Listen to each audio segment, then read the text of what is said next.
জয় যিশু সকলকে। গীতসংগীতা 18 অধ্যায়। হে সদাপ্রভু, মম বল, আমি তোমাতে অনুরক্ত। সদাপ্রভু মম শৈল, মম দুর্গ ও মম রক্ষাকর্তা, মম ঈশ্বর, মম দৃঢ় শৈল, আমি তাহার শরণাগত। মম ঢাল, মম তানসিংহ, মম উচ্চ দুর্গ। আমি কীর্তনীয় সদাপ্রভুকে ডাকিব, এই রূপে আমার শত্রুগণ হইতে ত্রাণ পাইব। আমি মৃত্যুর রজ্জুতে পরিবেষ্টিত ছিলাম, পাষণ্ডতার বন্যাতে আশঙ্কিত ছিলাম।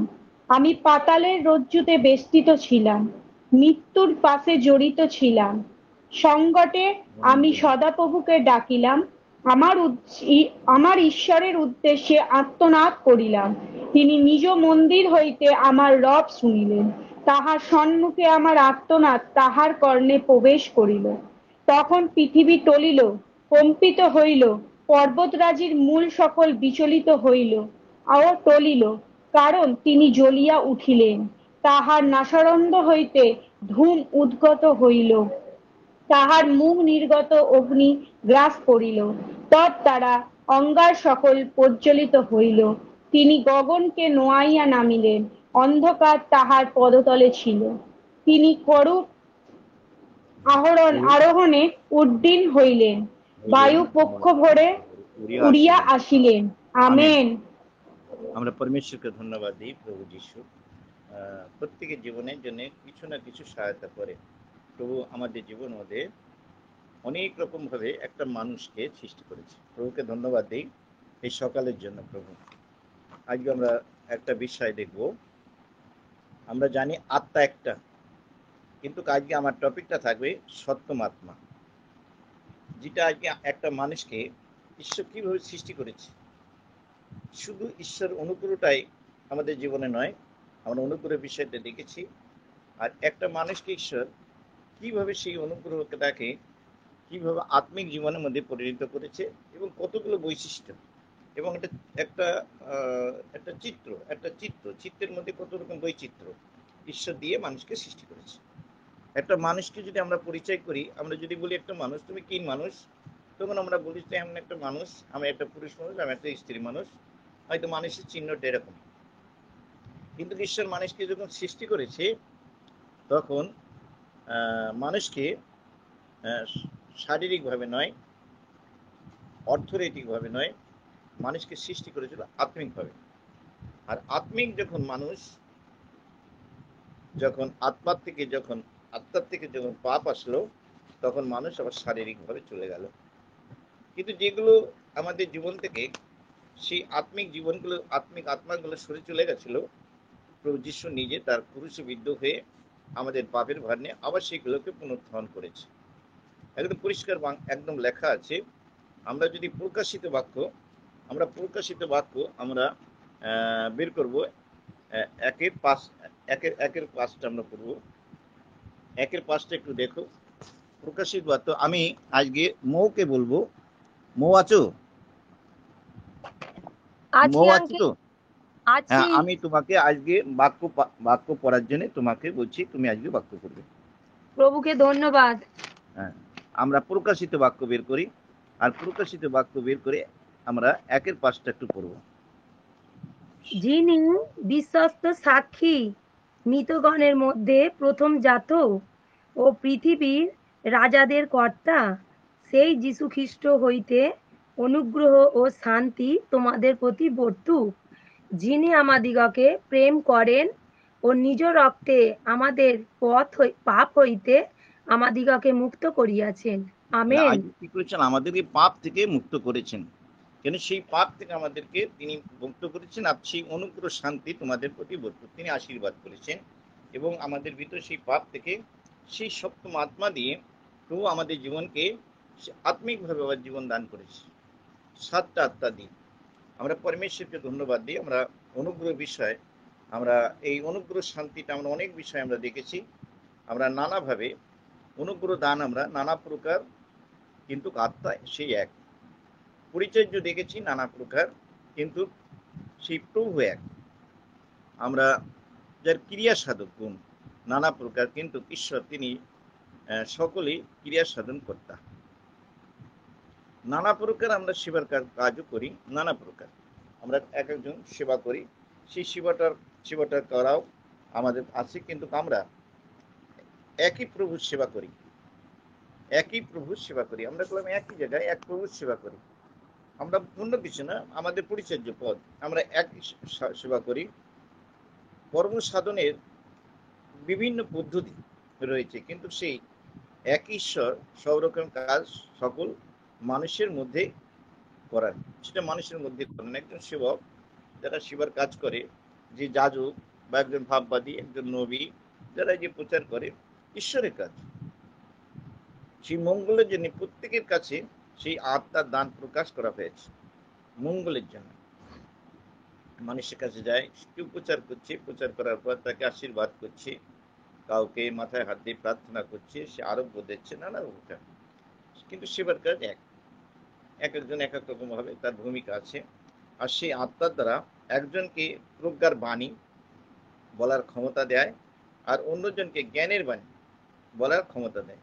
প্রজ্ঞা আর হচ্ছে জ্ঞান, এই যে কতগুলো জিনিস আমি বলছি, ধরে নেবে জ্ঞান, প্রজ্ঞা, আজ্ঞা, এই জিনিসগুলো আমি আস্তে আস্তে করে বিশ্লেষণ করবো বিষয়টা কি আছে। আবার একজনকে সেই একই আত্মার দ্বারা বিশ্বাস দেওয়া হয়, আর অন্যজনকে রোগীদের সুস্থ করবার ক্ষমতা দেওয়া হয়। আবার কাউকে অলৌকিক কাজ করবার পরাক্রম ও ভাববিনী বলার বিভিন্ন তর্জমা যাকে বলে, এটাকে তর্জমা, একটার পর একটা কাজ করার সেই ক্ষমতা দেওয়া হয়। কিন্তু এই সব কাজ সেই একই আত্মা সম্পন্ন করে। একে এরা কাউকে কি ক্ষমতা দেবেন সেটা সেই আত্মার থেকেই আসে। যেমন ঈশ্বরের আমাদেরকে মানুষকে সৃষ্টি করেছে, তখন শারীরিকভাবে নয়, মানুষকে অর্থনৈতিক নয়, মানুষ হচ্ছে আত্মা। আর এই আত্মিক জীবন যখন মানুষের নষ্ট হয়েছিল, আবার ঈশ্বর প্রভু যিশু তিনি ক্রুশে বিদ্ধ হলেন। আর সেই প্রকাশের 1:5 দেখো, আমি এবং যিনি বিশ্বস্ত এবং সাক্ষী, মৃত্যুগণের মধ্যে প্রথম জাত। এটা একদম প্রথম আর দ্বিতীয় নেই, এরকম কিছু জীবনে এইরকম আমরা কিছু পেয়েছি যে একটা মানুষের জন্য তার মৃত্যুবরণ করে সেই পাপের থেকে উদ্ধার করতে পারে, এমন কিছু পৃথিবীতে আমরা দেখিনি বা নেই। আর কেউ প্রকাশও করতো না। অনেক ধর্ম আছে, ধার্মিকতা আছে, কিন্তু এক একটা ধর্মের এক এক রকম প্রথা, এক এক রকম জ্ঞান বুদ্ধিতে তাদেরকে বোঝানো হয়। কিন্তু আজকে আমরা একটা জিনিস জানতে পারবো যে আমরা শুধু খ্রিস্ট ধর্মের মধ্যে যে প্রভাবগুলো রয়েছে, একটা মানুষের বৈচিত্র্য, একটা মানুষের চিত্ত, একটা মানুষের শরীরের গঠন এবং সেই আত্মিক জীবন কিভাবে সেই গঠন করেছে, সেটাই হচ্ছে সব থেকে বড় ইম্পর্টেন্ট। অনেকেই বলে খ্রিস্ট তোমরা, কি খ্রিস্ট তুমি? তুমি এক কথাই বলতে পারো, আমি একটা আত্মিক জীবন লাভ করতে পেরেছি। শারীরিক জীবন থেকে আমরা যে আত্মিক জীবন থেকে মৃত্যু হয়েছিল, মৃত্যুর পরে আমরা শারীরিক জীবন থেকে আজকে আমরা একটা আত্মিক জীবন পেয়েছি। আমরা শারীরিক জীবনের সম্বন্ধে আমাদের ধারণা আছে। যখন আমাদের শারীরিক জীবন ছিল, তখন আমাদের মধ্যে নানা রকম প্রভাব ছিল, নানা রকম ভাবে আমাদের জীবনে কষ্ট, দুঃখ, দরিদ্রের সঙ্গে আমরা যুক্ত ছিলাম। কিন্তু আজও যে নেই তা নয়, কিন্তু তবুও একটা জিনিস আমরা দেখতে পাই যে একটা সলিউশন, মানে খুব কুইক কিছু ঘটনা যদি আমাদের জীবনে ঘটে, সেটা নিয়ে আমরা বেশ চিন্তিত হই না।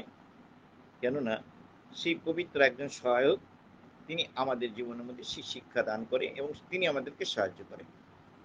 তিনি আমাদেরকে সেই পবিত্র আত্মা আমাদের মধ্যে সাহায্য করছে। তিনি কোনো মন্দির মসজিদ গির্জায় রাখেন, পরমেশ্বর তোমার মধ্যেই রেখেছে। সেই ভাবমূর্তি, ভাবনা, চিন্তা আমাদের মধ্যে রাখতে হবে যে পরমেশ্বর আত্মা আমাদের মধ্যে আছে।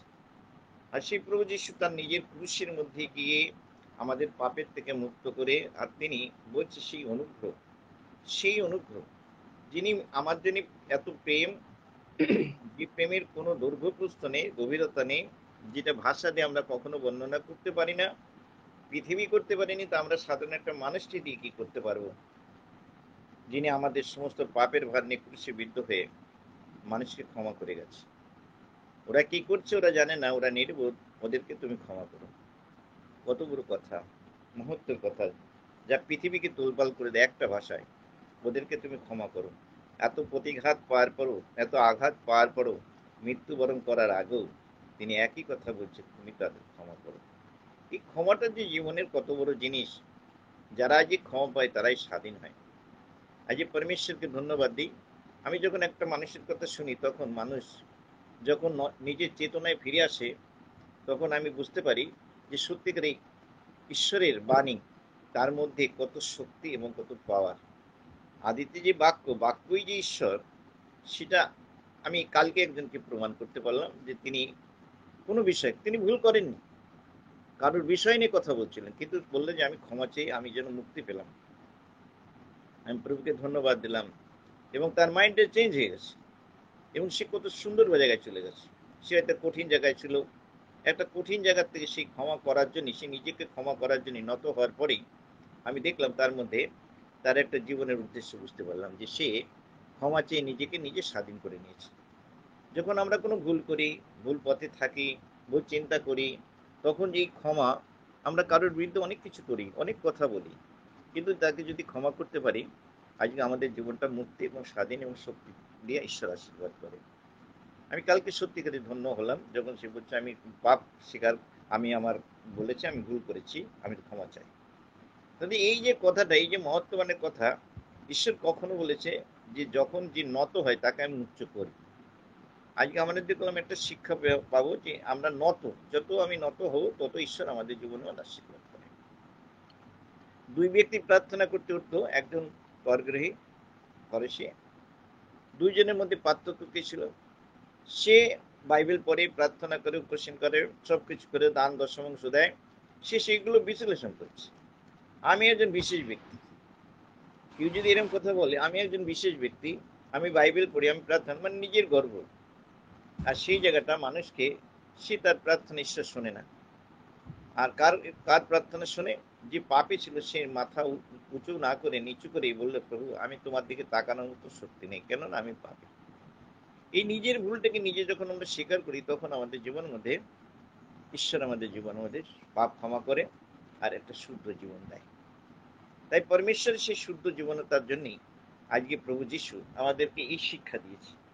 তিনি ক্রুশে গেছিলেন, তিনি তার অনুগ্রহ, আর সেই অনুগ্রহ শান্তি তোমাদের প্রতি বর্ত, সেই অনুগ্রহ শান্তি তোমাদের মধ্যে বর্ত দিয়ে গেছে অনুগ্রহ। সেই অনুগ্রহটা হচ্ছে সেই পবিত্র আত্মা। আর সেই পবিত্র আত্মা, আমরা সত্যম আত্মার মধ্যে দিয়ে আমাদের কিছু শক্তি, সেই সত্যম আত্মা হচ্ছে একটা শক্তি। আত্মা এক, আত্মা এক বলছি, ঈশ্বর আত্মা এক, কিন্তু তার মধ্যে অনেকগুলো শক্তি দিয়েছে। শুধু শক্তিই নয়, সাত রকম বিষয়ে আমাদেরকে ঈশ্বর জানিয়ে গেছে।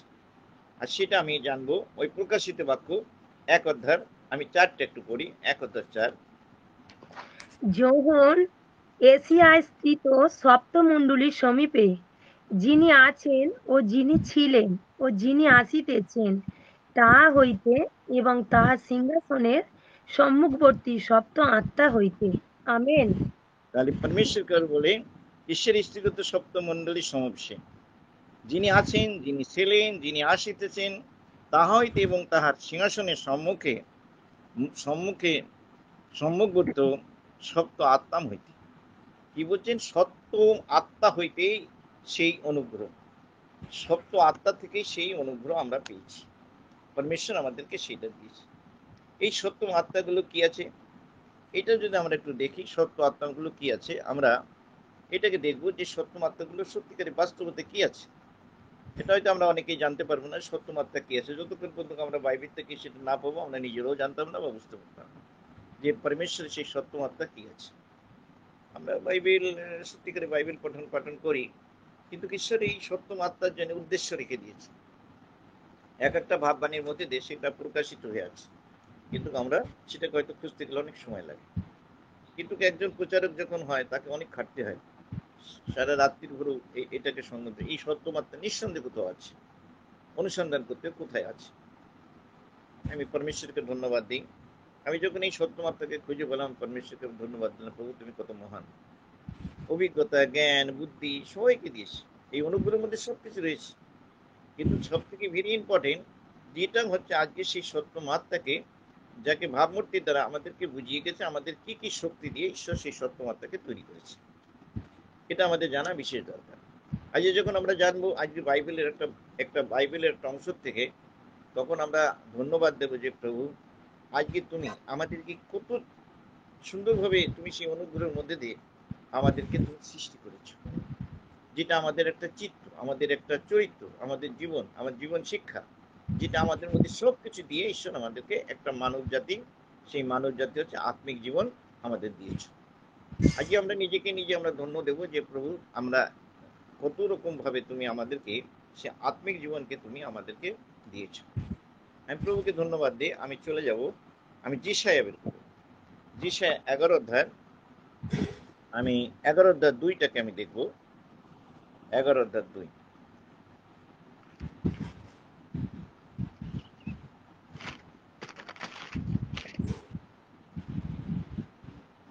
আর সদাপ্রভুর আত্মা প্রজ্ঞার ও বিবেচনার আত্মা, মন্ত্রণার ও পরাক্রমের আত্মা, জ্ঞানের ও সদাপ্রভু ভয়ের আত্মা তাহাতে অধিষ্ঠান করিবেন, আর তিনি সদাপ্রভু ভয়ে আমোদিত হইবেন। আমেন। পরমেশ্বর আমাকে দেখালো যে দেখাচ্ছে সেই সত্যম আত্মা, সেই অসত্যম আত্মাগুলো আমরা যদি একটু বিশ্লেষণ করি আমরা বুঝতে পারবো সত্যম আত্মা ঈশ্বর আমাদেরকে কিভাবে দিয়েছে, তাই না? সদাপ্রভুর আত্মা, আত্মা এক, প্রথম শুরু সত্যম আত্মা একটা, সেই এক হচ্ছে। আর দ্বিতীয় হচ্ছে কি বলছে প্রজ্ঞা, প্রজ্ঞা। এই প্রজ্ঞা মানেটা তোমরা কজন বলতে পারি প্রজ্ঞা মানে কি আছে বুঝতে পারো? হ্যাঁ, জ্ঞান, জ্ঞান। জ্ঞান। পরমেশ্বরকে ধন্যবাদ। প্রজ্ঞা হচ্ছে জ্ঞান। সদাপ্রভুর আত্মা প্রজ্ঞা, প্রজ্ঞা হচ্ছে জ্ঞান। তারপরে কি আছে? বিবেচনা, বিবেচনা।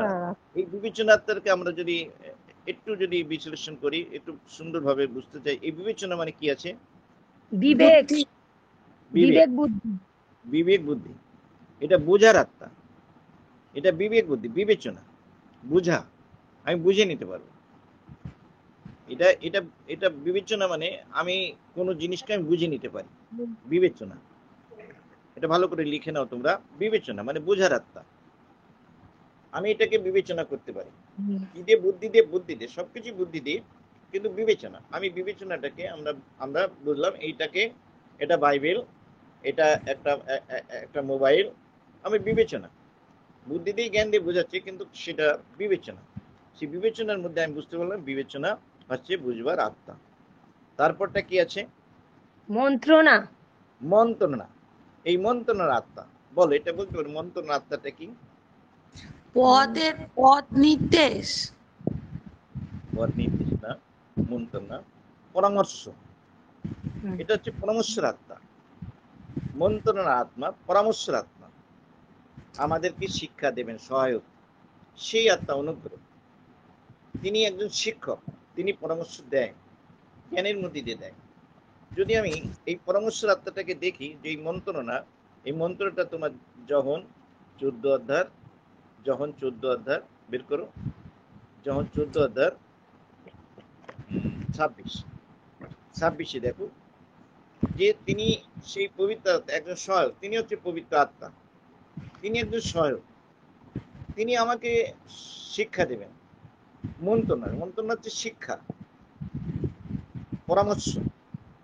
কে আমাকে পরামর্শ দেয়? আমি কিছু পাচ্ছি না, আমি কোথাও গেছি, আমি আর অভিজ্ঞতার জন্য কারোর কাছে, কোনো উকিলের কাছে যাই আমরা কোনো অভিজ্ঞতা জানার জন্য, আমি কিছু পারছি না, আমার শরীর অসুস্থ হয়েছে, আমরা ডাক্তারের কাছে একটা পরামর্শ নিতে এবং তিনি চিকিৎসা করেন। একজন শিক্ষকের কাছে আমি কিছু পারছি না সেটা বুঝতে যাওয়ার জন্য একটা পরামর্শ। ভাই তুমি দাদা, একদম বিশেষ বিশেষ ব্যক্তিরা থাকে জগতের মধ্যে আছে, আমি এটা বুঝতে পারছি না, বলো আমি এটা কি করব, আমার একটা সমস্যা হয়েছে, আমি কি করব। এই যে পরামর্শ নিয়ে, এই মন্ত্রণা হচ্ছে একটা পরামর্শ, ঠিক আছে? পরামর্শের আত্মা, এই পরামর্শের আত্মা ভালো করে বুঝে না, পরামর্শের আত্মা, সেই পরামর্শের আত্মা তো আমাদের মধ্যেই রেখেছেন। ঈশ্বর হচ্ছে আত্মা, সেই সহায়ক হচ্ছে ঈশ্বর আত্মা। বের করেছে যোহনের 14 অধ্যায় 26। হ্যাঁ, কিন্তু এইখানে একটু পড়ো, দেখো তিনি একজন শিক্ষা দেবেন।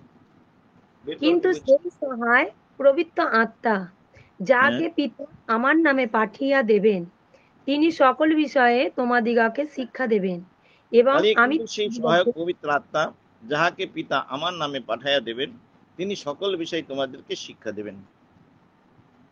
কত সুন্দর কথা! তিনি সেই মন্ত্রণা, সেই পরামর্শ, তিনি শিক্ষা দেবেন। আমি কিছু বুঝতে পারছি না, আমার জ্ঞানের অভাব আছে, আর এই পরামর্শ নেওয়ার জন্য আমরা কাউকে কোথায় যাই? মন্ত্র হচ্ছে পরামর্শ। আমরা কারো কাছে যাই, আর গিয়ে সেই শিক্ষাটাকে আমরা মনে করি যে তিনি একজন বিশেষ ব্যক্তি, লেখাপড়া শিখেছেন, তার কাছ থেকে এটা আমরা নিই। তুমি বলো তো এটা কি করতে পারে, আমি এটা বুঝতে পারছি না, এটা হতে পারছে না, এটা হচ্ছে না, নানা রকম বিষয়। যখন আমরা সেটা মন্ত্রণ, তাই না, সেটা সেই মন্ত্রণাকে আমরা কোথায় যাই? মানুষের কাছে যখন যাই সেটা জানতে পারলাম। আর সেই তিনি সকল বিষয়ে তোমাদেরকে শিক্ষা দেবেন, এবং আমি তোমাদেরকে যাহা যাহা বলি যে সে সকল স্মরণ করিয়া দিবেন। আমাদের বিষয়ে অনেক কিছু বলেছেন ঈশ্বর, বলছে সেটাও তোমাকে স্মরণ করিয়ে দেবেন, বেশি দূরে যেতে হবে না। তাহলে ঈশ্বর আমাকে, আমি আমি কত বড় অভিজ্ঞতা লোক, এটাকে নিজেকে তোমরা বলতে পারো, প্রভু যিশু তোমাকে আমি ধন্যবাদ দিই যে তুমি যে শিক্ষা, সেই শিক্ষার সমস্ত প্রতিষ্ঠাগুলো তুমি আমার মধ্যে রেখে দিয়েছো। আর যে যা যা আমাদের প্রয়োজন তার সমস্ত কিছু তুমি আমার মধ্যে রেখে দিয়েছো। কিন্তু আমরা কালচার, আমরা সেই কালচারে নেই। আমরা প্রত্যেকের বাড়িতে একটা বটি আছে না?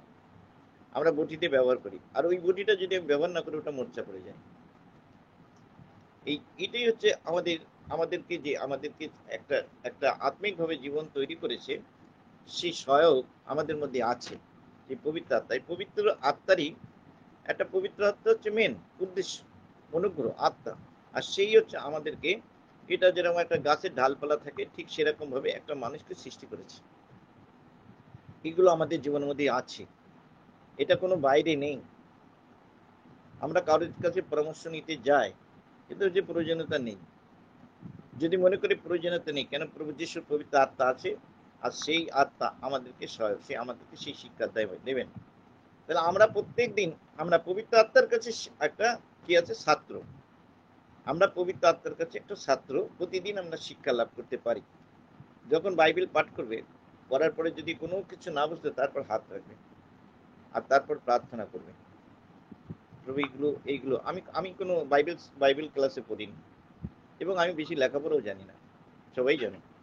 কিন্তু পরমেশ্বর তার জ্ঞান, আজকে যাকবের 1:5 একটু পড়ে আসো, সেখানে কি বলছে? যদি কাহারও জ্ঞানের অভাব হইয়া থাকে, তবে ঈশ্বরের কাছে প্রার্থনা করুক। তাহলে কি বলছে? ঈশ্বরের কাছে প্রার্থনা করুক, যাঞ্চা করুক, প্রভু অকাতরে দেয়া থেকে কাউকে তিরস্কার করেন না। তাহলে পরমেশ্বর আজকে আমাদের জীবনের মধ্যে সবকিছু রেখে দিয়েছে, আমাদের সেটা প্রার্থনার মাধ্যমে জানতে, প্রভু এটার উদ্দেশ্য কি আছে, তুমি কি কি কি করে রেখেছো, কি লিখে রেখেছো, তোমার কি উদ্দেশ্য। এটাই হচ্ছে সবচেয়ে ভাইটাল জিনিস। আজ পরমেশ্বর আমাদের জীবনের মধ্যে যে এটাকে একটা চরিত্র, আমাদের জীবনকে একটা গঠনকারী চরিত্র, আমাদের জীবনকে এক পবিত্র আত্মার মাধ্যম দিয়ে একটা আত্মিক জীবনের বৈচিত্র্য আমাদের জীবনের মধ্যে, এই সেই চিত্ত, একটা চিত্ত, একটা বডি, আর তার মাধ্যম দিয়ে সেই পবিত্র আত্মার মধ্যে দিয়ে আমাদের এই চিত্তগুলো তৈরি করেছে আমাদের চরিত্র। আজকে সেইগুলো আমাদের মধ্যে রয়েছে, বিশেষ বিশেষ গুণাবলী, এইগুলো আমাদের বিশেষ বিশেষ গুণাবলী। তাহলে আমি দেখলাম কি? পরামর্শ আত্মা আমি দেখলাম। এবার আমি দেখবো পরের আত্মাটা কি আছে? পরাক্রমের আত্মা। এই পরাক্রমের আত্মাটা কি আছে? দাদা হ্যাঁ, শক্তি হ্যাঁ, শক্তির আত্মা। আত্মা, কার আত্মা? শক্তিশালী শক্তিশালী আত্মা। আত্মা, পরাক্রমের আত্মা, সেটা হচ্ছে শক্তিশালী আত্মা, পরাক্রমের ঈশ্বর উপাধি আছে। এই পরমেশ্বর আমাদেরকে যখনই প্রভু যিশু জগতে এসছে, তার অনেকগুলো উপাধি ছিল। এই পরাক্রম আত্মা, শান্তির আত্মা, শান্তিরাজ, আমাদের সনাতন ধর্ম, যেটা সনাতন ধর্ম বলছি, সনাতন পিতা, এই পরাক্রমের আত্মা। তাই এটা হচ্ছে পরাক্রম, একটা শক্তির আত্মা। আজ এই পরমেশ্বরকে ধন্যবাদ দাও। প্রত্যেকটা বাক্য কোনো জায়গায় লেখা আছে। এটা হচ্ছে, এখানে খুলে রাখো, প্রেরিত বের করো, প্রেরিত 1:8 পড়ো, পরাক্রমের আত্মা। কিন্তু পবিত্র আত্মা তোমাদের উপরে আসিলে তোমরা শক্তি প্রাপ্ত হইবে, আর তাহলে তোমরা শক্তি প্রাপ্ত হইবে। যখন পবিত্র আত্মা আসবে তোমাদের ভিতর, শক্তি আত্মা, তাহলে পরাক্রমের আত্মা। তোমরা পবিত্র আত্মা পেয়েছো কি পেওনি? পেয়েছি। পেয়েছি। পেয়েছি। আমিন বল, আমিন। তাহলে আমি আজকে জানতে আমিন। হবে কে বলছে যখন এই পবিত্র আত্মা তোমার মধ্যে আসবে তোমাকে শক্তি এবং পৃথিবীর সাক্ষ্য তোমার তৈরি হবে, পৃথিবীর সাক্ষ্য তোমার তৈরি হবে। আজ পরমেশ্বরকে ধন্যবাদ দাও, এই বিষয়গুলো তুমি নোট করবে, লিখে রাখবে। হালেলুয়া। এই পরমেশ্বর আমাদের জীবনের মধ্যে, এই শিক্ষাগুলো আমাদের জীবনে, কেন তুমি একজন বিশেষ ব্যক্তি।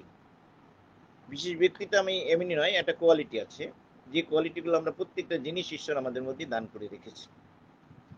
তাহলে আমরা দেখলাম পরাক্রমের আত্মা হচ্ছে শক্তির আত্মা। বলছে যখন সেই শক্তির আত্মা তোমার মধ্যে আসবে, পবিত্র আত্মা আসবে, তুমি শক্তিশালী হবে, আর তুমি সেই সারা পৃথিবী জগতে তুমি সাক্ষ্য হবে। কত বড় উচ্চমানের কথা। আমরা আজকে পবিত্র আত্মা একটা বিশেষ ব্যক্তি, তাই পরমেশ্বরকে আমরা এই বিষয় নিয়ে আমরা সকল সময় আমরা ধন্যবাদ দেবো, যে প্রভু আমাদেরকে আজকে যে বিষয়টা শিক্ষা দিচ্ছেন, সেই পবিত্র আত্মা আমাদেরকে শিক্ষা দিচ্ছেন। হয়তো আমি মুখ দিয়ে বলছি, কিন্তু পবিত্র আত্মা সেখানে শিক্ষক বলছে যে পবিত্র আত্মা যখন আসবে তোমাকে সেই শিক্ষা দেবে। আর আমি যে আগে যে অতীতে যা কিছু বলে রেখেছি সেগুলো তোমাকে স্মরণ করিয়ে দেবে। প্রভু যিশু কি বলেছেন, যখন প্রভু যিশু বলেছিল তোমরা এই মণ্ডলীটাকে ভেঙে ফেলো, তুমি এই এই এটাকে, ইসরায়েলের সেই মন্দিরকে ভাঙতে বলেছে আমি 3 দিনের মধ্যে এই মণ্ডলীকে গেঁথে দেবো। কিন্তু তখন তারা ভাবতে পেরেছিল না যে 46 বছর লেগেছিল এই মণ্ডলীকে তৈরি করতে, 3 দিন সে কুৎসা করেছিল। তারা জানে না যে কি প্রভু যিশু কোন উদ্দেশ্যের কথা বলেছিল। কিন্তু কখন সফলতা হয়েছে, যে সফলতাটা হয়েছে, কখন সফলতা হয়েছে, যখন তিনি মৃত্যুর পরে তিনি কবরস্থ হলেন, 3 দিন পরে উঠলেন, তখন শিষ্যরা বুঝতে পারলো যে সেই মণ্ডলীটা, ইসরায়েলের সেই মণ্ডলীটাকে ভাঙতে চেয়েছিল, আর সেই ভাঙাটা 3 দিনের মধ্যে বলছে, একদিনে ভাঙবে 3 দিনে করবে, যেটা 46 বছর লেগেছিল। তারা চিন্তায় ছিল। কিন্তু আজকে জানতে হবে যে পরমেশ্বর সেই পুরনো কথাগুলো কখন তারা জানতে পেরেছিল, যখন শিষ্যরাকে নিয়ে যখন ইসরায়েলে যাচ্ছে, তখন বলছে প্রভু যিশু তাদের শিষ্যদের বলছে আমি যাব এখন ইসরায়েলে, আমাকে আমাকে বধ করবে, আমাকে নির্যাতিত করবে, এবং আমার মৃত্যু হবে, আবার 3 দিন পরে আমি উঠবো। কিন্তু শিষ্যরা তখনও বুঝতে পারেনি প্রভুর উদ্দেশ্য। আজকে আমাদের জীবনে এই প্রভুর উদ্দেশ্যগুলো আমাদের জীবনের মধ্যে আমরা নিজেরাই গুপ্ত রয়েছি, যে আমি নিজে জানি না যে আমি একজন বিশেষ ব্যক্তি। একজন আত্মিক জীবন হচ্ছে একটা বিশেষ ব্যক্তি। আজকে সেই বিশেষ ব্যক্তি আজকে আমাদের জীবনের মধ্যে কিভাবে সত্যি এটা মানুষ না, আজকে পরাক্রমের আত্মা, শক্তির আত্মা আজকে আমাদের মধ্যে রয়েছে। এবার আমরা আরেকটা আত্মায় যাব। 5 নম্বরে কি 6 নম্বরে কি বলছে, জ্ঞানের। জ্ঞানের আত্মা। তাহলে এটা হচ্ছে 6 নম্বর, সেই সপ্তম আত্মা জ্ঞানের আত্মা, বুদ্ধির আত্মা। তাহলে পরমেশ্বর আমাদেরকে জ্ঞানের আত্মা, জ্ঞান বুদ্ধি আমাদের জীবনকে, সেই বুদ্ধির আত্মা, জ্ঞান হচ্ছে বুদ্ধি। আজ পরমেশ্বর আমাদের জীবনে কি দিয়েছে, বুদ্ধির আত্মা দিয়েছে, আমরা বুঝতে পারি। আমাদের মধ্যে জ্ঞান বুদ্ধি দিয়ে পরমেশ্বর আমাদেরকে আশীর্বাদ করেছে। এবং আমরা এই জগতের জ্ঞানকে আমরা পাইনি, আমরা কোথাকার জ্ঞান পেয়েছি, ঐশ্বরিক জ্ঞান পেয়েছি। পরমেশ্বর এক জায়গায় বলেছি যে বাদানুবাদ কোথায়, জ্ঞানবান কোথায়, এই জগতের জ্ঞানকে কি মূর্খতা। আমরা একদিন মূর্খ ছিলাম, কিন্তু আজকে পরমেশ্বর আমাদেরকে বোধ শক্তি দিয়েছে, জ্ঞান শক্তি দিয়েছে, আর সেই বুদ্ধি দিয়েছে। আমরা বুঝতে পেরেছি, পবিত্র আত্মা থেকে আমরা বুঝতে পেরেছি, আমরা ঈশ্বরকে জানতে পেরেছি। সবচেয়ে বড় কথা জ্ঞানের আত্মা। আমি জ্ঞানের আত্মা কখন পেয়েছি, যখন আমি বুঝতে পেরেছি ঈশ্বর আছে এবং তিনি সহায়ক এবং তিনি মানুষের মধ্যে আছেন, তখন বুঝতে পেরেছি, আমরা যা বুঝে নিয়েছি। এটা হচ্ছে বুদ্ধির আত্মা। আর হচ্ছে ভয়ের আত্মা। কি আছে, ভয়ের সদাপ্রভু। আত্মা। কি আছে, ভয়ের আত্মা। এটাকে কি বলবে বলো, ভয়ের আত্মা? আজ্ঞা আদেশ। হ্যাঁ, আজ্ঞা আদেশ। আজ্ঞা আদেশ, আজ্ঞা আদেশ, ঠিক আছে। যেটা বলছে আজ্ঞা আদেশ, এটা হচ্ছে যখন ভয়, ঈশ্বরকে যখন আমরা ভয় করি, ভক্তি, এটা ভক্তির আত্মা বলতে পারো। ভক্তি, ভয় মানেই ভক্তি, মানে তাকে আমি ভয় পাই। আমি একটা খারাপ কথা বলতে পারি না, আমি একটা খারাপ কথা মুখে উচ্চারণ করতে পারি না, কারোর বিরুদ্ধে কোনো কথা বলতে পারি না, কাউকে টন্টিকারি কাটতে পারি না, ঈর্ষা প্রতিযোগিতা করতে পারি না। ঈশ্বরের যেটা বারণ আছে, ভয়ের আত্মা। আজ এই সত্যম আত্মা দিয়ে তোমাকে সৃষ্টি করেছে। আজকে সেই সত্যম আত্মা মানুষের জীবনের মধ্যে কিভাবে প্রবাহিত হয়েছে, এটা সেটা কতটা তুমি নিতে পেরেছো। তুমি কি একটা বাদ দেবে, ভয়ের আত্মাটাকে বাদ দিয়ে একজনকে গালাগালি দেবে, একজনকে কুৎসা করবে, কারোর বিরুদ্ধে কথা বলবে, করবে? না। নিশ্চয় না। হ্যালো, না না আঙ্কেল, করবো না। তাহলে আজকে এটা জানতে হবে যে এই ভয়ের আত্মা, এই ভক্তির আত্মাটা আমরা ভক্তির আত্মা, যাকে শ্রদ্ধা করে, ভক্তি মানে শ্রদ্ধা, যাকে ভয় করি তাকে শ্রদ্ধা করি।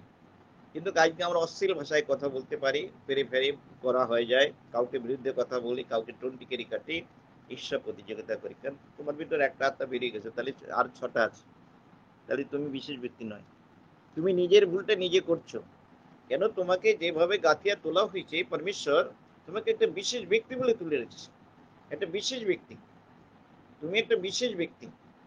আজ পরমেশ্বরকে বলো আমরা একটা বিশেষ ব্যক্তি, সবাই আমরা বলো আমরা একটা বিশেষ ব্যক্তি। ব্যক্তি। আমরা একটা বিশেষ ব্যক্তি। ধন্যবাদ। সেই আমরা অনুগ্রহ একটা আশীর্বাদ আমাদের ভিতরে সপ্তম আত্মা দিয়ে আমাদেরকে ঈশ্বর গাঁথে তুলেছে। আমরা একজন ভালো শিক্ষক, আমরা ভালো একজন শিক্ষিকা, ভালো প্রচারক, ভালো সেবক। আমরা ভাববাণী বুদ্ধির দ্বারা হয়, জ্ঞান দ্বারা হয়, এই সমস্ত কিছু প্রজ্ঞা। আজকে প্রত্যেকটা জিনিস আমাদের মধ্যে জীবন ঈশ্বর দিয়েছে, আমি তাকে ব্যবহার করব। ঈশ্বরকে আমি ভয় পাবো, ভয়টা খুব মারাত্মক জিনিস। আমি একটা কাজ ভুল করার আগে 100 বার চিন্তা করতে হবে যে আমি কিছু করছি, ভুল করছি। কাউকে কিছু বলার আগে চিন্তা করতে হবে। যখন এটা না থাকে তখন প্রভুর আত্মা এখানে থাকে না। বলছে প্রভুর আত্মা যেখানে সেখানে স্বাধীনতা আছে, তাই না? প্রভুর আত্মা যেখানে স্বাধীনতা আছে। তাহলে আজকে পরমেশ্বরকে আমরা ধন্যবাদ দেবো যে প্রভু আজকে এই সুন্দরভাবে আমাদেরকে ঈশ্বর আমাদেরকে সৃষ্টি করেছে। আমি এক একদিন এক একটা বিষয় নিয়ে বলবো, এই বিষয়টা তোমরা আজকে নোট করো, করে রাখো। এবং হ্যাঁ, এটা পরমেশ্বরকে ধন্যবাদ দেবো যে আজকে প্রভু তোমাদের জীবনের মধ্যে কত বড় কাজ করেছে। আজকে পরমেশ্বরকে ধন্যবাদ দিই যে তোমাদেরকে জীবনে আজকে একটা বিষয় জানালাম। বাইবেল আমরা পাঠ করি, আমরা চার্চে যাই, অনেক কিছু জানি, কিন্তু বাইবেল এটা সারমাংস। আমি তো বলেছি আমি এই সারমাংসটা তুলে তুলে আমি তোমাদের মধ্যে এক একদিন দেবো। এবং তুমি যে বিশেষ ব্যক্তি সেটা তুমি নিজেকে প্রমাণ করতে পারে যে জগৎ এটা দিতে পারে না। বাইবেলের মধ্যে বলেছে জগৎ তোমাকে দিতে পারে না, আমি দিতে পারি। আমি জীবনদাতা, আমি তোমাকে জীবন দিয়েছি। জীবনের মধ্যে সমস্ত কিছু পরামর্শ তোমার মধ্যে রয়েছে, সেই শক্তি তোমার মধ্যে রয়েছে, সেই বুঝবার শক্তি তোমার মধ্যে রয়েছে, বিবেচনার আত্মা তোমার মধ্যে রয়েছে, মন্ত্রের আত্মা তোমার মধ্যে রয়েছে, পরাক্রমের আত্মা তোমার মধ্যে রয়েছে, জ্ঞানের আত্মা তোমার মধ্যে রয়েছে, ভয়ের আত্মা তোমার মধ্যে। আজ এই সত্যম আত্মা নিয়ে তোমাকে তৈরি করেছে ঈশ্বর। আজ পরমেশ্বরকে ধন্যবাদ দেবো, প্রভুকে ধন্যবাদ দিই। প্রভু এই সুন্দর কিছু জানতে পারে বা বুঝতে পারে, আমি প্রভুকে ধন্যবাদ দেব। আমাকে একটা আবার একজন বিশেষ একজন ব্যক্তি তিনি আমার বাড়িতে আসছেন। সে বিশেষ ব্যক্তি, তিনি আছেন একজন সারা ভারতবর্ষের মধ্যে তিনি একটা অডিট করেন। তিনি তেনার একটা মেয়ে জামশেদপুরে চাকরি করে একটা সমস্যা হয়েছে, সে প্রার্থনার মধ্যে আমাকে এবং আমাকে অনেক সাহায্য করতেন তিনি। আমি যখন হাইকোর্টে যখন বারে যখন মিটিংয়ে বসছিলাম, তিনি নিয়ে গেছিলেন ভবানী ভবন পুলিশদের সঙ্গে মিটিং করতে, তিনি আমার সঙ্গে যেতেন এবং খুব বিশেষ ব্যক্তি। তিনি আমাকে ফোন করছে কিছুক্ষণ আগে, আমাকে বিশ্বাসবাবু, তিনি কুমারেশ বাবু বলে, আপনার সঙ্গে আমার বিশেষ দরকার। তিনি আসছেন, তেনাকে আমি 9টার মধ্যে টাইম দিয়েছি। কয়েকজন আসছে, তার একটা বিশেষ দরকারের জন্য। হয়তো আমি একদম সাধারণ মানুষ, তিনি একজন অডিটার, তার অনেক ক্ষমতা আছে, অনেক শক্তি আছে, অনেক জ্ঞান গুণী বিদ্যা বুদ্ধি তার মধ্যে আছে। কিন্তু আমরা নিজেকে গর্ব করব না কেন? গর্ব করাটা বলছে গর্ব করো না, তাই না?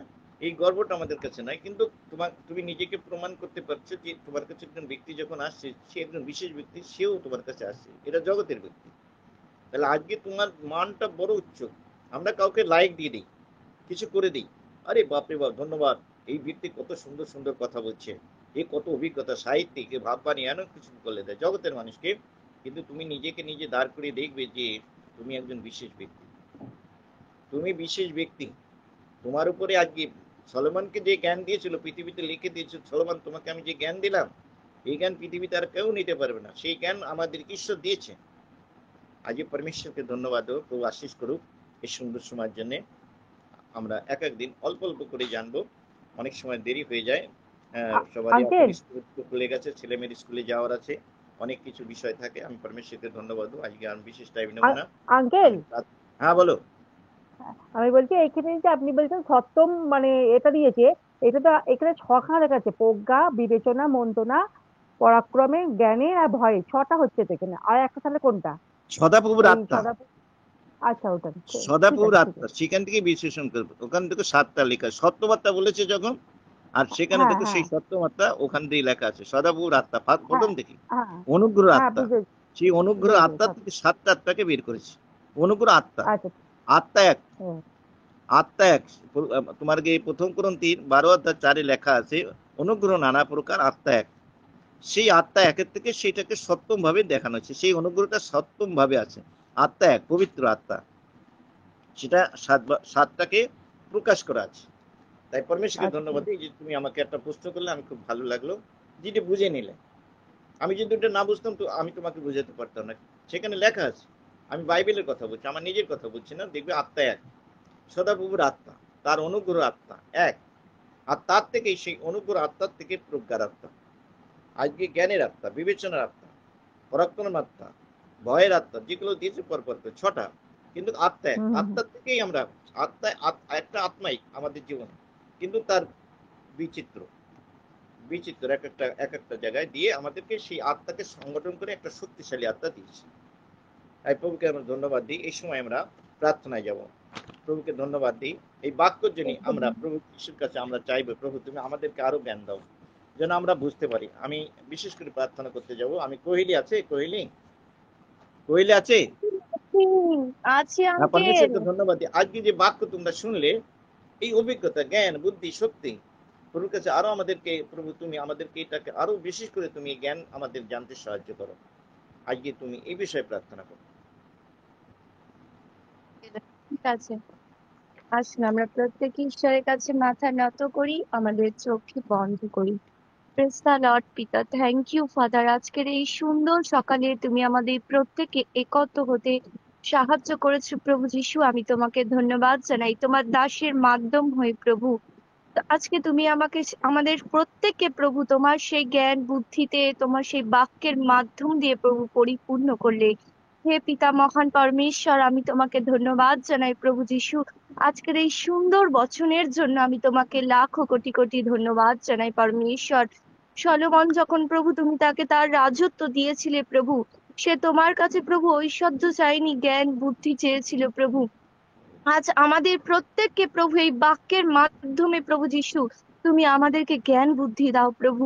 আমরা অনেক সময় ভুল পথে চালিত হয়ে যাই প্রভু, আমরা মানুষ মাত্র প্রভু, অনেক ভুল করে থাকি প্রভু। তুমি আমাদেরকে সেই সমস্ত ভুল ত্রুটিকে প্রভু বুঝতে সাহায্য করো পিতা পরমেশ্বর। তোমার শিক্ষা দাও প্রভু, কারণ তুমি একমাত্র সেই জ্ঞানের অধিকারী প্রভু, যে প্রকৃত জ্ঞান তোমা হইতে আসে প্রভু। সেই জ্ঞান বুদ্ধিতে আমাদেরকে পরিপূর্ণ করো প্রভু, আমাদেরকে শক্তিশালী বানাও প্রভু। কারণ তুমি বলো প্রভু তোমার বাক্যতে, যখনই আমরা দুর্বল হয়ে পড়ি প্রভু, তোমার শক্তি আমাদের ওপরে অধিষ্ঠান করে আর আমরা বলবান হই পিতা পরমেশ্বর। আমি তোমার সেই শক্তিকে প্রভু তোমার প্রত্যেক সন্তানের মধ্যে বিলিয়ে দাও প্রভু, যেন প্রত্যেক সন্তান প্রভু আত্মিক ভাবে প্রভু জ্ঞান বুদ্ধি আর শক্তিতে প্রভু সেই তোমার দ্বিতীয় আগমন পর্যন্ত পিতা পরমেশ্বর যেন স্থির ভাবে থাকতে পারে পরমেশ্বর। তুমি আমাদেরকে জ্ঞান বুদ্ধিতে পরিপূর্ণ করো হে মহান পরমেশ্বর। ভুল ত্রুটি আমাদের মধ্যে থাকলে পরমেশ্বর তুমি আমাদেরকে ক্ষমা দাও। তুমি সেই ক্রুশে প্রভু তোমার প্রত্যেকটা রক্তের ফোঁটা প্রভু আমাদের প্রত্যেককে ক্ষমা দিয়ে গেছে প্রভু। তুমি অনেক কষ্ট সহ্য করেছো, কিন্তু তুমি নীরব হয়েছিলে প্রভু। সেই নীরবতাও তুমি আমাদের মধ্যে দাও পরমেশ্বর। আমরা যেন সমস্ত তাড়নাকে সহ্য করে পরমেশ্বর যেন নীরব হয়ে তোমার আগমন পর্যন্ত আমরা স্থির থাকতে পারি প্রভু।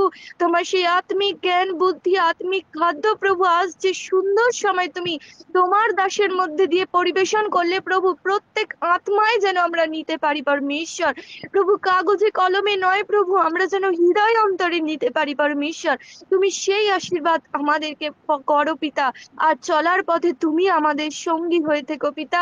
জ্ঞান বুদ্ধি দিও পিতা, আমরা কিভাবে চলবো তোমার দাসকেও প্রভু তোমার হাতে রাখি। তুমি আরো জ্ঞান বুদ্ধি দাও, আরো তোমার শক্তিতে পরিপূর্ণ করো প্রভু। তোমার দুই দাসকেই তোমার হাতে রাখি প্রভু, তোমার বড় দাসকেও তোমার হাতে রাখলাম প্রভু। তুমি যেন সেইভাবেই প্রভু তোমার শক্তি তাদের মধ্যে দাও, আর তারা যেন আমাদের মধ্যে তোমার সেই উদ্দেশ্যকে প্রভু জানতে সাহায্য করে পরমেশ্বর। তোমার হাতে রাখলাম প্রভু। আজকের এই আত্মিক খাদ্যের জন্য তোমায় লাখো কোটি কোটি ধন্যবাদ জানিয়ে ক্ষুদ্র বিনতি প্রার্থনা যীশু খ্রিস্টের পবিত্র আত্মার নামে চাইলাম, তুমি শুনলে আর স্বর্গ রাজ্য থেকে তা পূর্ণ করলে। আমেন। আমেন। পরমেশকে ধন্যবাদ দিই এই সুন্দর সকাল সুপ্রভাতে প্রভু আমাদেরকে এই অভিজ্ঞতা দিয়ে, আমাদের প্রার্থনা দিয়ে, আমাদের বাক্য দিয়ে আমাদেরকে বুঝি। আমি পরমেশ্বরকে ধন্যবাদ দিই যে আমরা যেটা বুঝতে পারলাম যে আমাদের সেই সত্যম আত্মা। আজ পরমেশ্বরকে ধন্যবাদ দিয়ে আমি বিশেষ করে প্রার্থনা করি যে প্রভু আমি সৌগৌরব প্রার্থনা করি, আমার পরিবারের জন্য আমরা প্রার্থনা করি। প্রত্যেকে আমাদের পরিবার এবং আমরা ঈশ্বরের সৃষ্টি, এবং এই ঈশ্বরের সৃষ্টিটা সুন্দর হয়ে কত সুন্দরভাবে ঈশ্বর তার জ্ঞান বুদ্ধি দিয়ে সৃষ্টি করেছে। আর এই জ্ঞান বুদ্ধির মধ্যে দিয়ে আমরা সবকিছু আমরা পেয়েছি। তাই পরমেশ্বরকে ধন্যবাদ দিয়ে আমরা মাথা নত করি, চোখ বন্ধ করি, পরমেশ্বরের উদ্দেশ্যে যাই। তো যিশু আমি তোমায় ধন্যবাদ দিই প্রভু, এই সুন্দর সকাল তুমি আমাদের জন্য দিয়েছো তোমার সৌগৌরবের জন্য। আমরা বিশ্বাস করি যে প্রভু তুমি সারি সৃষ্টির মালিক, এই স্বর্গের মধ্যের অধিকারী তুমি পিতা, একমাত্র তুমি পিতা পরমেশ্বর। তুমি প্রভু কা প্রভু, রাজাকে রাজা, সিংহাসন তোমার, গৌরব তোমার, প্রশংসা তোমার, জয় তোমার। পিতা পরমেশ্বর আমরা তোমায় ধন্যবাদ করি। পিতা পরমেশ্বর আমরা ধন্যবাদ দিই যে প্রভু তুমি আমাদের মানুষরূপে তুমি আমাদেরকে নির্মাণ করেছো। আর পিতা পরমেশ্বর তুমি আমাদেরকে প্রত্যেককে পরিবার দিয়েছো, সেই পরিবারের মধ্যে স্বামী স্ত্রী সন্তান দিয়ে ভালোবাসা জীবন দিয়েছো প্রভু। সমস্ত বিষয়ের মধ্যে জীবন জীবিকা কার্যকারীর সমস্ত আশীর্বাদে পরিপূর্ণ রেখেছো। আজকে প্রভু তোমাকে আমরা ধন্যবাদ দিই যে প্রভু আমাদের পরিবারকে তোমার কাছে প্রভু আমরা সমর্পণ করি। আমরা প্রত্যেকেই প্রভু যিশু আজকে ধন্যবাদ দিই যে আমাদের পরিবার স্বামী স্ত্রী সন্তানকে তুমি প্রত্যেককে কুশলে রেখো, এবং পরিবারের মধ্যে যে কার্যকারী তার মধ্যে তুমি আশীর্বাদ করো। হয়তো আমাদের সন্তানদের লেখাপড়ার জীবন, তাকে আশীর্বাদ করো, আশীর্বাদ করো। ব্যবসা বাণিজ্যের মধ্যে যারা চাকরি জীবন আছে তাদের মধ্যে চাকরি জীবন আশীর্বাদ করো। যারা ক্ষেত্রের মধ্যে কার্যকারী করে তাদের মধ্যে তুমি আশীর্বাদ করো প্রভু। আজকে প্রতিটা ক্ষেত্রের মধ্যে আমাদের সারা দিনের ভার বহন করো। আমাদের কি কর্ম রেখেছো, আমাদের কি কাজ রেখেছো, আমাদের কি উদ্দেশ্য রেখেছো, আর কতটুকু সময় তুমি তোমার সঙ্গে আমরা সহযোগিতায় থাকতে পারবো, এবং তোমার সঙ্গে কিভাবে গমনাগমন করবো প্রভু। তো এই উদ্দেশ্য প্রত্যেকটা ক্ষেত্র তুমি আমাদের মধ্যে রেখো প্রভু। যেন প্রভু আমরা নিজের ব্যক্তিগত চিন্তা ভাবনার মধ্যে না চলি, আমরা যা কিছু করি তোমার উদ্দেশ্যে হৃদয় অন্তর দিয়ে যেন সেটা করতে পারি প্রভু। আজকে সারা ভার তোমার হাতে দিলাম। আমরা এখানে যত ভাই বোন এসছে প্রত্যেকটা পরিবারকে আমি তোমার হাতে রাখলাম প্রভু। আজকের এই মঙ্গল, আজকের দিন তুমি আজকে আমাদের জীবনের জন্য দিয়েছো প্রভু। তুমি সেই আশীর্বাদ তোমার অনুগ্রহ হাত দিয়ে তুমি প্রত্যেকটা ভাই বোনকে, প্রত্যেকটা পরিবারকে তুমি আশীর্বাদ করো। তাদের জীবনের যা প্রয়োজনীয়তা আছে সেটা তুমি আজকে দেবে প্রভু। আমি বিশ্বাস করি প্রভু। আমি ধন্যবাদ দিই আজকের সকালকে, সুপ্রভাতকে প্রভু। আমরা ভারতবর্ষে জন্মেছি প্রভু, এই ভারতবর্ষের জন্য প্রার্থনা করি, পশ্চিম বাংলার জন্য প্রার্থনা করি। এই সারা দেশকে তুমি আশীর্বাদ করো প্রভু। যে নেতা মন্ত্রী প্রত্যেককে তোমার হাতে রাখাও, শান্তি আনন্দ বর্তুক রাখুক তাদের মধ্যে প্রভু। যেন প্রত্যেকেই যারা দেশ আজকে প্রভু মন্ত্রী আছে তারা প্রত্যেকেই যেন শান্তি আনন্দের জন্য যেন প্রভু প্রত্যেকে একে অপরের জন্য প্রভু যেন তারা চিন্তা করতে পারে প্রভু। এক শান্তি আনন্দ বার্তা তুমি এনেছিলে প্রভু। আমি জানি, বিশ্বাস করি যে শান্তি তুমি আমাদের মধ্যে রাখিয়া গেছো। জগৎ সে শান্তি দিতে পারে না প্রভু। সেই জগতের মধ্যে থেকেও তাদেরকে তুমি মনে কথা বলো যেন সেই শান্তি আনন্দ তারা দিতে পারে এবং আমরা উপভোগ করতে পারি প্রভু। ধন্যবাদ দিই প্রভু। শিক্ষক মহলকে তোমার হাতে রাখি, নার্স আয়া ডাক্তার তাদেরকে তোমার হাতে রাখি, যারা ব্যবস্থাপনা আছে, যারা আজকে পুলিশ সিকিউরিটি, আজকে বর্ডার সিকিউরিটি, নৌবাহিনী যা কিছু আছে প্রভু সবাইকে তোমার হাতে রাখলাম প্রভু। আজকে আমরা সারা পৃথিবীর মধ্যে শান্তি আনন্দ বর্তুক প্রভু। একমাত্র শান্তি আনন্দ বর্তুক তুমি এনেছো, সেই অনুগ্রহই তুমি আমাদেরকে বলেছো, তোমার অনুগ্রহই প্রভু তুমি শান্তি আনন্দ বর্তুক তুমি বলেছো প্রভু। আজকে আমরা প্রত্যেকেই ধন্যবাদ দিই যে তুমি সেই অনুগ্রহ আজকে আমাদেরকে তুমি আশীর্বাদ করেছো, যে অনুগ্রহী শান্তি আনন্দ তোমাদের মধ্যেই প্রভু। ধন্যবাদ দিই যে তুমি আজকে আমাদেরকে একটা বিশেষ ব্যক্তি বলে, শুধু বিশেষ ব্যক্তি নয়, এবং আমাদের ভিতরে কতগুলো শক্তি আছে সেই শক্তিগুলো তুমি আমাদের মধ্যে দেখিয়েছো। এই বাক্যের মধ্যে তুমি হাত তোলো, আশীর্বাদ করো। যারা আজকে আমরা উপস্থিত আছি প্রত্যেক ভাই বোনকে আমি তোমার হাতে রাখলাম প্রভু। আমাদের প্রত্যেকের পরিবারকে রাখলাম প্রভু। আর তুমিও পিতা পরমেশ্বর প্রত্যেকটা মণ্ডলী, প্রত্যেকটা গৃহমণ্ডলী, প্রত্যেকটা দাস দাসী, সেই বড় ফাদার তাকে প্রত্যেককে তুমি আশীর্বাদ করো প্রভু। যত সেবক সেবিকা কার্যকারী প্রত্যেকটা লোকের মধ্যে প্রভু তুমি আশীষ করো তোমার সেই অনুগ্রহ হাত। আমি তোমার হাতে রাখলাম প্রভু। আমার জীবন, আমার পরিবার, আমার উদ্দেশ্য সব তোমার হাতে রাখলাম প্রভু। আমি ধন্যবাদ দিই প্রার্থনা যীশু খ্রিস্টের নামে চাই, amen. Amen. Amen amen. Thank you জয় যিশু father. Thank you thank you thank thank you you thank thank you you hallelujah hallelujah hallelujah hallelujah hallelujah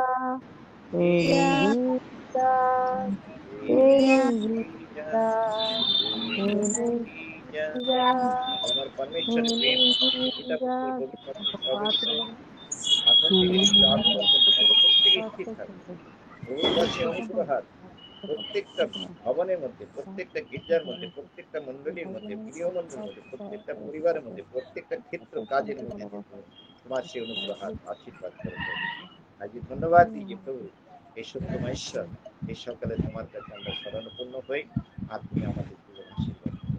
প্রভু প্রতিদিন আমাদের যে কার্যকারী দিয়েছ প্রভু এই অনুগ্রহ অনলাইন, প্রভু তোমাকে আমি ধন্যবাদ দিই। আমরা এতটুকু সময় প্রভু তোমার চরণতলে বসে আমরা ধন্য, কেননা প্রভু তুমি খুশি, তুমি আনন্দ, তুমি শান্তি, তুমি সব কিছু প্রভু, আর তুমি আমাদেরকে দেওয়ার জন্যই প্রভু এই অনুগ্রহ আশীর্বাদ তুমি আমাদেরকে বললে, তার জন্য ধন্যবাদ দিয়ে প্রার্থনা যিশুর নামে চাই, আমেন। Amen amen. সকলকে জয় যিশু। জয় যিশু আঙ্কেল। সকলকে জয় যিশু। যিশু ফাদার। সকলকে জয় যিশু। সবকে জয় যিশু। পিঙ্কি।